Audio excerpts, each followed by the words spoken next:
आज की जो वीडियो है, इस वीडियो में हम जो मेडिसिन्स होती हैं उनकी बेसिक जानकारी देखने वाले हैं, जो कि आपको पता ही होना चाहिए या फिर बोले तो आपको ये सारी चीज़ें आनी ही चाहिए। यानी कि जो कवरिंग वगैरह होती है उनके पीछे सारी डिटेल्स लिखी होती है कि ये मेडिसिन में क्या चीज़ है, क्या कंटेन कर रही है और कौन से डोसेस फॉर्म है, कितनी देनी चाहिए और कितने अंतर पर देनी चाहिए, यानी कि टाइम ड्यूरेशन। तो ये सारी चीज़ें आज हम समझने वाले हैं। वीडियो काफ़ी नॉलेजेबल है, तो आपने ये वीडियो लास्ट तक ज़रूर देखनी है। और गाइस मैं आपको बता दूं, अगर आप मुझसे कांटेक्ट करना चाहते हैं तो आप मेरे को इंस्टाग्राम पे फॉलो कर सकते हैं, लिंक आपको डिस्क्रिप्शन में मिल जाएगा। तो देखिए, जैसा कि आप स्क्रीन पर देख ही सकते हैं, ये हमारी एक टैबलेट है पैरासीटामोल की, जिससे मैं आपको सारे कुछ समझाने वाला हूं। और आपको मैं बता दूं कि इसमें जो वर्ड हैं वो काफ़ी स्मॉल लिखे हुए हैं, तो आप वीडियो की क्वालिटी बढ़ा लेना, यानी कि 480 जो पिक्सल है उसमें करके देखना, तभी आपको क्लियर दिखेगा। तो देखिए, स्टार्ट करते हैं बिल्कुल स्टार्टिंग से, यानी कि बिल्कुल शुरुआत से हम समझने वाले हैं मेडिसिन की बेसिक नॉलेज। तो इसकी अगर हम बात करें, इसका जो ब्रांड नेम है, यानी कि जो मेडिसिन का नेम है, जिस जिस नेम से मार्केट में ये आती है, वो है पैराकैड 500। ये जो ब्रांड नेम है इसको कंपनी रखती है जिसने भी इसको मैन्युफैक्चर किया है। इसमें देखिए, अगर हम सॉल्ट की बात करें तो वो है पैरासीटामोल। ठीक है, अभी इसके बारे में सही तरह समझेंगे। और देखिए, आप आगे देख सकते हैं, इस पे लिखा है IP 500 mg। IP जो है ये है IP फॉर इंडियन फार्माकोपिया, यानी कि जो पैरासीटामोल है, यानी कि जो टैबलेट है वो इंडियन फार्माकोपिया को फॉलो करके बनाई गई है। इसके जो स्टैंडर्ड हैं वो सारे इंडियन फार्माकोपिया से लिए गए हैं। और इसकी स्ट्रेंथ की बात करें, पावर की बात करें, तो वो है 500 mg। ये तो आपने समझ आ गया होगा इतना। इसके बाद देखिए, आगे लिखा है इस पे एंटीपायरेटिक एंड एनाल्जेसिक। तो देखिए, ये खुद बता रही है मेडिसिन कि ये कहाँ पर यूज होने वाली है। एंटीपायरेटिक यानी कि फीवर वगैरह को ठीक करने में, और एनाल्जेसिक यानी कि पेन रिलीफिंग, यानी कि पेन को रिलीफ करने में ये यूज होती है। ठीक है, ये जो मैंने आपको बताया था कि कुछ मेडिसिन पे लिखा होता है कि वो कहाँ पर यूज होने वाली है, तो ये वही है। और आगे आप देखना, इसमें लिखा है, देखिए, each uncoated tablet contains paracetamol 500 mg, और इसके साथ लिखा है एक्सिपिएंट। तो देखिए, ये मेडिसिन इससे खुद बता रही है कि ये जो भी इसमें टैबलेट हैं वो अनकोटेड हैं, इस पे किसी भी तरह की कोटिंग नहीं है। और क्या कंटेन कर रही है? Paracetamol and excipient. तो देखिए, पैरासीटामोल जो है, आपने अगर फर्स्ट सेम बी फार्म में पढ़ा हो कि जो हमारी डोसेज फॉर्म होती है वो दो चीज़ों से मिलकर बनी होती है। एक होता है ड्रग एंड दूसरा होता है एक्सिपिएंट। ड्रग बोले तो एक्टिव इंग्रेडिएंट, यानी कि जो असलियत में जो हमारे डिसीज है, जो हमारी परेशानी है उसको ठीक करता है, जो थेराप्यूटिक एक्शन शो करता है। दूसरा होता है एक्सिपिएंट। एक्सिपिएंट ऐसे हमारे सब्सटेंस होते हैं जो कि कोई भी थेराप्यूटिक या फार्माकोलॉजिकल एक्शन शो नहीं करते, बस जो भी हमारी ड्रग है उसकी स्टेबिलिटी को बढ़ा देते हैं, उसकी फिजिकल और केमिकल जो प्रॉपर्टी हैं उनको इनहेंस कर देते हैं। तो ये होते हैं हमारे एक्सिपिएंट, जैसे कि कलरिंग एजेंट है, स्वीटनिंग एजेंट है जो कि सिरप वगैरह में यूज होता है, फ्लेवरिंग एजेंट है, एंटीऑक्सीडेंट हैं, प्रिजर्वेटिव हैं। तो ये किस लिए यूज किए जाते हैं कि जो हमारी ड्रग है उसकी क्वालिटी बढ़ जाए। इनका यूज इसलिए नहीं होता है कि ये हमारी जो डिसीज है उसको ठीक करें।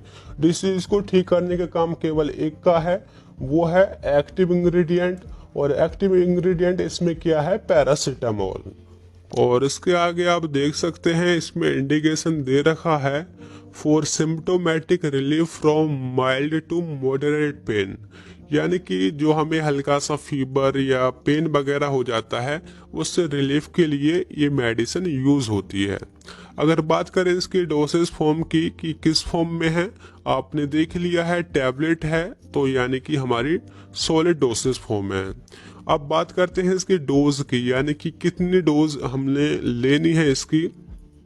तो ये भी यहाँ पे लिखा है, देखिए 1 to 2 टैबलेट इन 3 से 4 टाइम इन 24 आवर, यानी कि केवल 24 घंटे में आप 1 से 2 टैबलेट ले सकते हैं। 3-4 बार ले सकते हैं अगर आपको कुछ ज़्यादा ही ज़रूरत है, और वो भी 4 5 घंटे के अंतराल पर ही लेनी चाहिए, कम से कम 4 घंटे होने चाहिए, ठीक है। और अगर इसके हम मैक्सिमम डोज की बात करें 24 आवर में, यानी कि 24 घंटे में, इसकी आप 8 टैबलेट ले सकते हैं, ठीक है। सारी चीज़ें आप देख सकते हैं लिखी हैं। और टोटल अगर हम इसकी स्ट्रेंथ की बात करें तो वो 4000 mg हो गई है। अगर देखिए 24 घंटे में आप अगर आप इससे भी ज़्यादा लेते हो फिर आपको सीरियस प्रॉब्लम हो सकती है, लिवर डैमेज, किडनी में प्रॉब्लम वगैरह, ये सारी चीज़ें हो सकती हैं।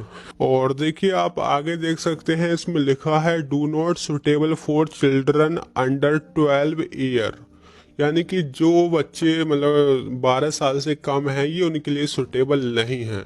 तो देखिए यही तो आपने समझ के चलना है। देखिए डॉक्टर्स तो मेडिसिन देते हैं, ठीक है, वो तो हमें दे ही रहे हैं, लेकिन आप एक मेडिकल स्टूडेंट हैं, आप जब भी परचेज करने जाएं तो ये समझो आप अपनी हैबिट बना लें कि ये जो सारी चीज़ें हैं मुझे पढ़नी है, कि किस फॉर्म में है, कितनी हमें डोज लेनी है, क्या इंस्ट्रक्शन हमें यहाँ पे दे रखे हैं वो हमें फॉलो करने हैं।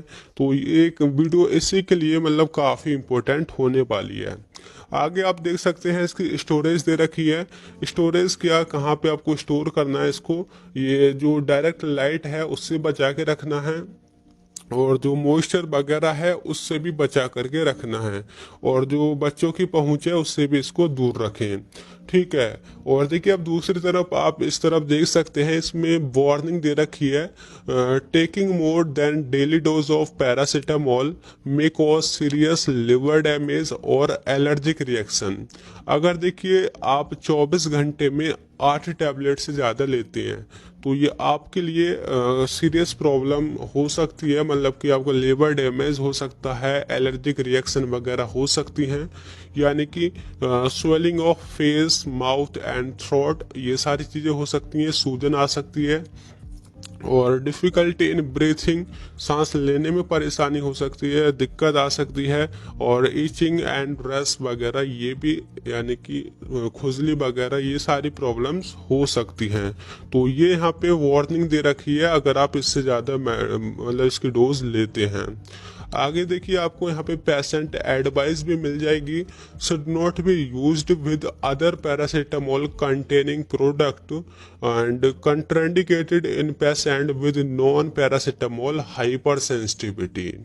तो ये क्या कह रहा है यहाँ पे कि अगर देखिए अगर आपने पैरासीटामोल की सिरप भी ले ली है या फिर और कोई प्रोडक्ट ले लिया है जिसमें पैरासीटामोल है, तो फिर आप इस टैबलेट को ना लें, या फिर जब अगर आपने ये टैबलेट ले ली है तो आप दूसरी कोई भी पैरासीटामोल की चीज़ ना लें जिसमें पैरासीटामोल है, ये यहाँ पे आपको बता रहा है। और आगे लिख रहा है contraindicated in patient with non paracetamol hyper sensitivity, यानी कि ये किसके लिए रोकी जा रही है, मतलब ये किसको नहीं देनी है, कि जिस पेशेंट को हाइपर सेंसिटिविटी हो पैरासीटामोल की, ये उनको मेडिसिन नहीं देनी है, ये आपने समझ लेना है। और आगे इसमें लिखा है seek medical advice if you are suffering from liver और किडनी प्रॉब्लम। तो अगर आपको देखिए किडनी और लिवर प्रॉब्लम हो रही है इसको लेने के बाद में, तो आप तुरंत मेडिकल एडवाइस लें, डॉक्टर से सलाह लें। और देखिए आगे ये सारी चीज़ें आपने समझ ली हैं। आगे आप देख सकते हैं इसमें बेसिक सी चीज़ें लिखी होती हैं।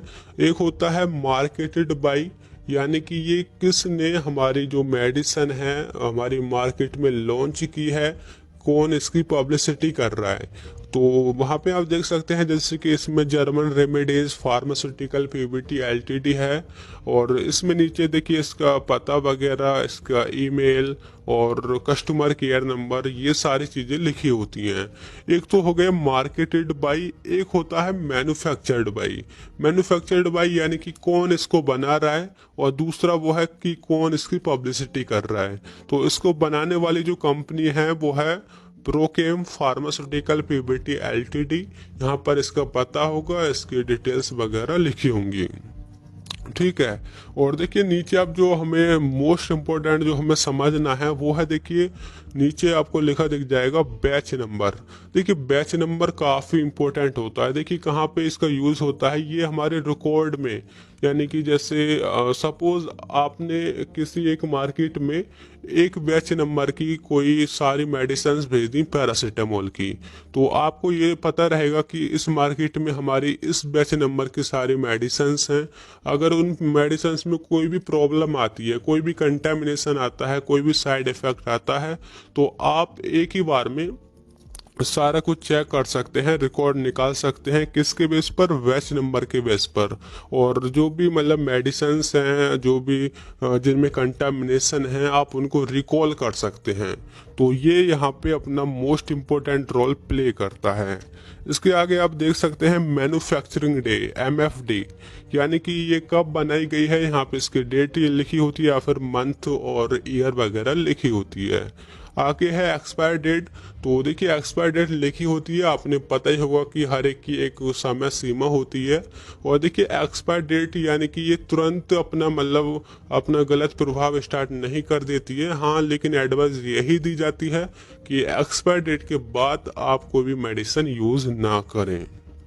आगे है इसमें देखिए MRP यानी कि मैक्सिमम रिटेल प्राइस, यानी कि ये ज़्यादा से ज़्यादा कितने प्राइस में बेची जा सकती है। तो इसमें आप देख सकते हैं 9.97, ये यानी कि 9 रुपये और 97 पैसे पर 10 टैबलेट, यानी कि 10 टैबलेट इतने रुपये की हैं। और इंक्लूडेड ऑफ ऑल टैक्सेस, यानी कि सारे टैक्सेस को इंक्लूड करके ये इतने रुपये की है। और देखिए इससे मतलब ज़्यादा नहीं हो सकता, एक बार को कम रह सकता है, लेकिन इससे ज़्यादा नहीं हो सकता है। तो आप ये तो सारा कुछ देख के ही लेते होंगे।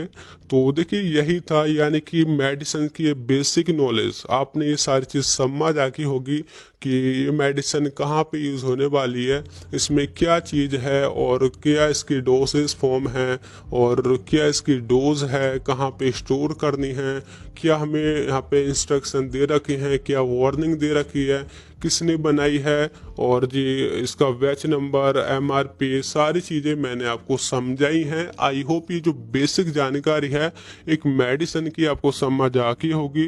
तो कैसी लगी वीडियो आपको, आप लाइक करना, कमेंट करना, शेयर करना, और पहली बार चैनल पर आए हो तो ज़रूर से सब्सक्राइब करना। फिर मिलते हैं जल्दी ही नेक्स्ट वीडियो में। Thank you, have a nice day.